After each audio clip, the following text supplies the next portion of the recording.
අද මම ඔයාලට කියලා දෙන්න හදන්නේ ඉන්න පපුව මට්ටමට තියෙන වී කරා පප් කරපු සාමාන්‍ය ඉලාස්ටික් දිගාතා රැලි ගවුම බලමු කොහොමද අපි කරන්න කියලා. අපි රෙද්ද දෙකට නවා ගන්න.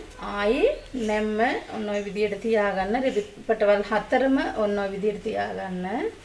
ඊට පස්සේ මෙතන ඇද ඇර ගන්න රෙද්ද කපලා පොඩක් කපලා රෙද්ද ඇද ඇර ගන්න.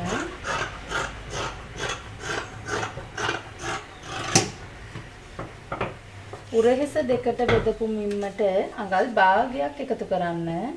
උරහිස මිම්ම දෙකට බෙදුවා අඟල් භාගයක් එකතු කරා. ඒ මිම්ම මාක් කරන්න. ආයි අක්කට ඇඳ ගන්න. ඒ මිම්මම යටට මාක් කරන්න.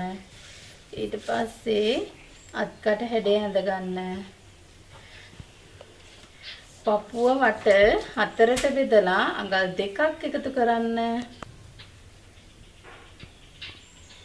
ඒ මිම්ම මාක් කරන්න. ඊට පස්සේ මෙතන මූලික කර ඇඳ ගන්න අඟල් 3ක් මාක් කරා. දෙකක් පහත් කරලා මූලික කර ඇඳා. ඊට පස්සේ අපි දැන් ගොඩාක් මේක මේ මහන්නේ මේ උඩ කොටස ගොඩක් උඩ පපුව මට්ටමට තියෙන උඩ කොටසක්.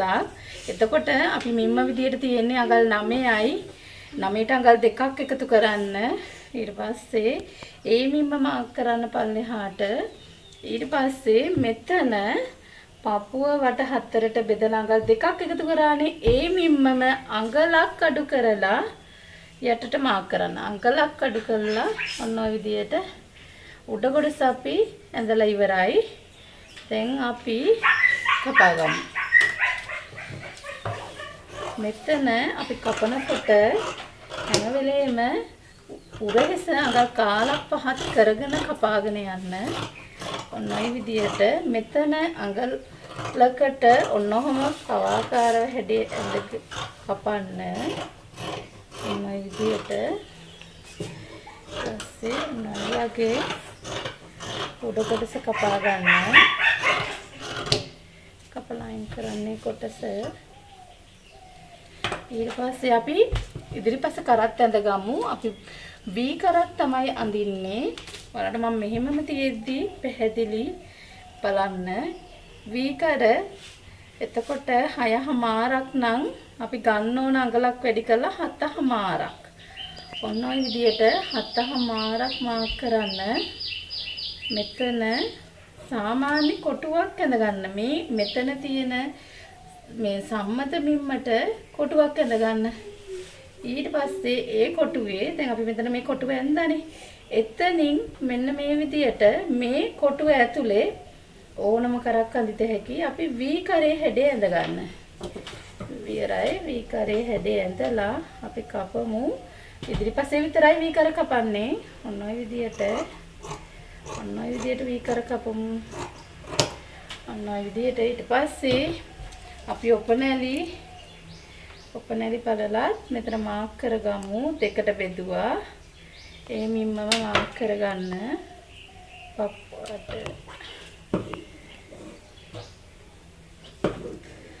නොවගේ පපුව උඩ තමයි මේ දැන් මේ හැට්ට කොටස ගොඩාක් පපුව උඩ වදින ගවුමක්. ඔන්න ඔය විදිහට ඊට පස්සේ අපි අත් දෙකත් කපා ගමු.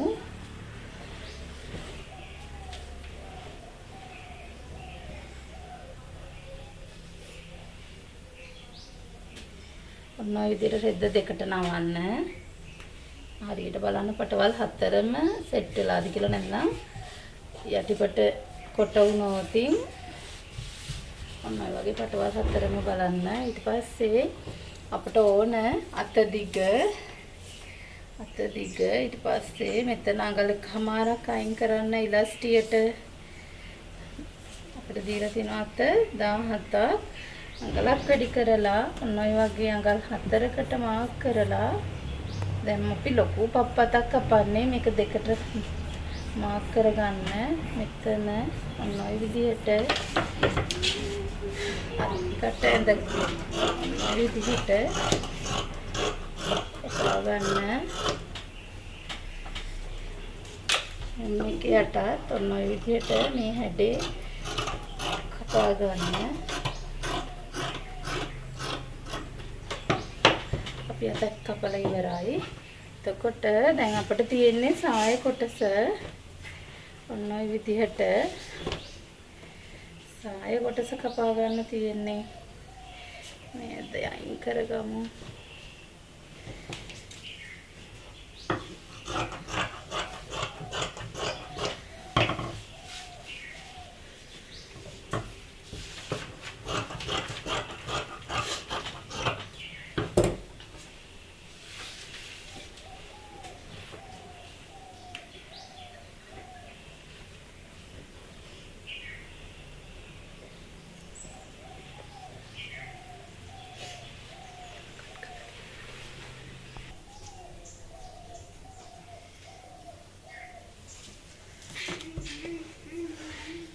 දැන් සාය කොටස කපා ගමු.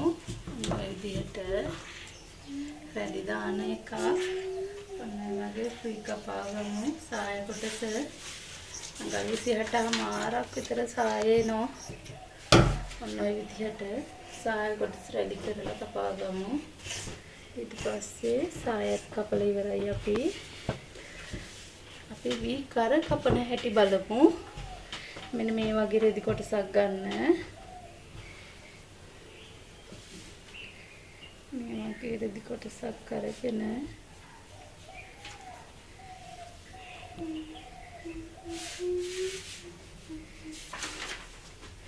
මෙන්න මේ විදිහට වී කර මේ විදිහට කපා ගන්න නැම්මකට තියලා.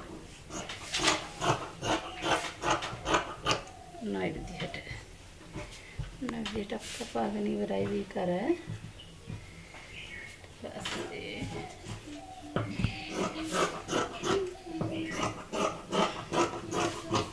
පිටිපස්ස කරපටියත් අපි කපා ගත්තා. එච්චරයි. අපි දැන් මහමු. පේසි. බලත් මහලා බලන්න.